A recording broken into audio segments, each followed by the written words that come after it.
নির্বাচন কমিশনকে ব্যবহার করে কোনো রাজনৈতিক শক্তি কোনো না কোনো একটা পক্ষ এই কাজটি করছে। জাতীয় নাগরিক পার্টি যাতে নির্বাচনমুখী কার্যক্রম করতে না পারে বা করতে দেরি করে, সেই উদ্দেশ্য থেকেই শাপলা প্রতীক নিয়ে গড়িমসি করা হচ্ছে বলে আমাদের কাছে এখন মনে হচ্ছে। আমাদের নির্বাচনী কার্যক্রম, রাজনৈতিক কার্যক্রমকে ব্যাহত করার জন্য। কারণ জুলাই পদযাত্রায় কিন্তু আমরা অভূতপূর্ব সারা বাংলাদেশে পেয়েছি। নির্বাচনী প্রতীক হলে কিন্তু আমরা সারা দেশে আবার নির্বাচনী যে যাত্রা সেটি আবার নতুন করে শুরু করব, আমাদের যে আসন ভিত্তিক।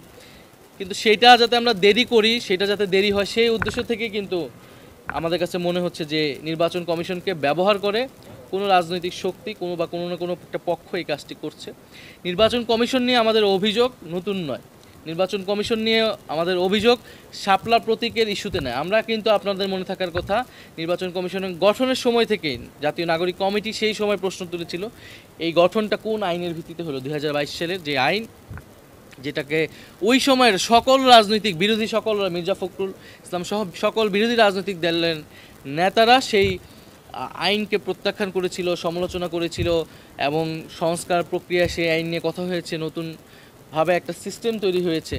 ফলে তখন কিন্তু আমরা সেই প্রশ্নগুলো রেখেছেন। ইশরাক হোসেনের মেয়র হওয়ার যে মামলা, সেই মামলায় নির্বাচন কমিশন আপিল করে না। নির্বাচন কমিশনের সেই ভূমিকা কিন্তু প্রশ্নবিদ্ধ হয়েছিল। এছাড়া আমরা প্রধান উপদেষ্টা ডক্টর মোহাম্মদ ইউনূস সহ প্রধান নির্বাচন কমিশনার, তার কাছেও আমরা নির্বাচন কমিশনের এই যে ধারাবাহিকভাবে এই নির্বাচন কমিশন গঠিত হওয়ার পর থেকে ধারাবাহিকভাবে তারা যেই ভুলগুলো করছে, সমালোচনার জায়গাগুলো যে রয়েছে, সেইগুলো কিন্তু আমরা বারবার বলেছি। নির্বাচন কমিশন বিগত আমলে যারা নির্বাচন করেছে, 18 নির্বাচন, 24 নির্বাচন, তাদের বিরুদ্ধে নির্বাচন কমিশন কিন্তু কোনো ধরনের ব্যবস্থা নেয়নি। আমরা যখন জিজ্ঞাসা করেছি যে আপনারা কী ব্যবস্থা নিয়েছেন, তারা বলেছে আমরা তাদেরকে তওবা পড়িয়েছি এবং কিছু রদবদল করেছি। ফলে ওই একই লোকদেরকে দিয়ে তারা কিভাবে আরেকটি সুষ্ঠু নির্বাচন করবে, আমরা কিন্তু এই প্রশ্ন বারবার করেছি।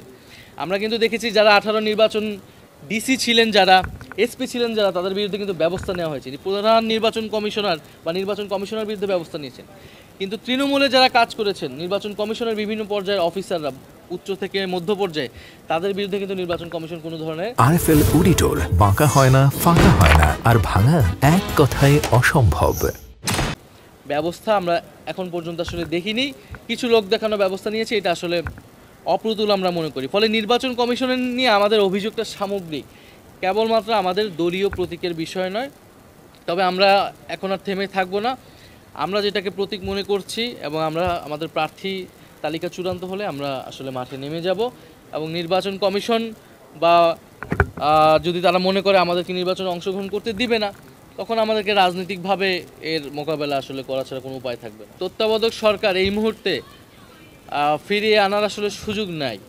কারণ তত্ত্বাবধায়ক সরকার আপনি কোন প্রক্রিয়ায় গঠন করবেন, আমরা তত্ত্বাবধায়ক সরকারের পক্ষে অবস্থান নিয়েছি ঐক্যমত্য কমিশনে। কিন্তু আগের পদ্ধতিতে তত্ত্বাবধায়ক সরকার কিন্তু আর গঠিত হবে না, সেটা নিয়ে অনেক ভিন্নমত আছে এবং ঐক্যমত্য কমিশনে একটা অবস্থান নেওয়া হয়েছে। আমরা বিচার বিভাগকে এই তত্ত্বাবধায়ক সরকারের জায়গায় বারবার আর টেনে আনতে চাই না, সেটার নানান ক্ষতিকর দিক আমরা অতীতে দেখেছি।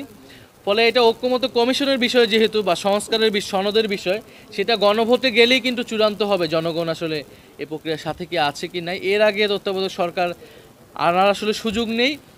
অন্তর্বর্তীকালীন সরকারের অধীনেই, ডক্টর মোহাম্মদ ইউনূসের অধীনেই আমাদেরকে নির্বাচনের দিকে যেতে হবে এবং এটা এই সরকারেরই দায়িত্ব ছিল, এই সরকারেরই প্রতিশ্রুতি ছিল যে সংস্কার বিচারের মাধ্যমে তিনি একটি ট্রানজিশন ঘটাবে বা একটা নির্বাচনের আয়োজন করবেন। তবে এই সরকারের কিছু সমালোচনা এসেছে, আমাদের জায়গা থেকে আমরা করেছি, কিছু উপদেষ্টাদের বিরুদ্ধে সমালোচনা এসেছে, সেটা সরকারের যথাযথভাবে অ্যাড্রেস করা উচিত। সরকারের সেই নিরপেক্ষতা নিশ্চিত করা উচিত। সেই নিরপেক্ষতা নিশ্চিত করতে যদি উপদেষ্টা পরিষদে কোনো ধরনের রদবদল করা উচিত, সেটি সরকার করতে পারে। কিন্তু এই অন্তর্বর্তী সরকারের আসলে বেসিক জায়গায় কোনো পরিবর্তনের সুযোগ আমাদের জায়গা থেকে আমরা দেখি না।